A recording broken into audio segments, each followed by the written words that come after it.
আপু আপু আপনি কি করেন? আসসালামু আলাইকুম। ওয়ালাইকুম আসসালাম। কি করছেন?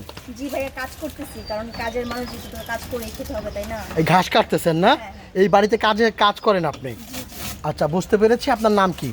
মাহি আক্তার। মাহি। আচ্ছা, আপনি বলেন, আপনি কিছু বলতে চান? আমাদের ফোন দিয়েছিলেন, বলেন। হ্যাঁ, আমি আপনাদেরকে ফোন দিয়েছিলাম কারণ এখন আমার কিন্তু বিয়ে শাদী কিছু হচ্ছে না। সবাই তো বউ হতে চায়, ভালো বউ আর কয়জন হতে পারে বলেন? তো আমি একজন ভালো আদর্শ বউ হতে চাই, যাকে নিয়ে সারা জীবন থাকতে পারবো। আমি আমার স্বামীকে এত ভালোবাসা দিব যাতে সে অন্য কোনো নারীর দিকে চোখ তুলে তাকানোর সুযোগ যেন না পায়, সবসময় যাতে আমার চিন্তা করে।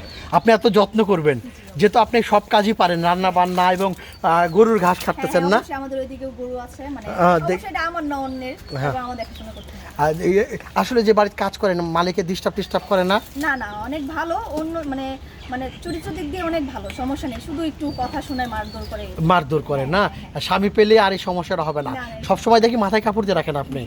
আচ্ছা আপু, ভালো থাকবেন। আপনাকে বিয়ে করতে হলে কিভাবে আপনার সাথে যোগাযোগ করবে? আপনাদের মাধ্যমে যোগাযোগ করবে। আপনাদের কাছে একটা রিকোয়েস্ট, আমার একটা ব্যবস্থা করে দিন যাতে ভালোভাবে সারা জীবন থাকতে পারে। দোয়া করবেন বোন। কিন্তু আপনি বিয়ে করতে চান, মাহির একটা স্ক্রিনশট মেরে পাঠিয়ে দিবেন, যে এই নাম্বারটি আমাদের, এই নাম্বারে ইমো হোয়াটসঅ্যাপ সব আছে।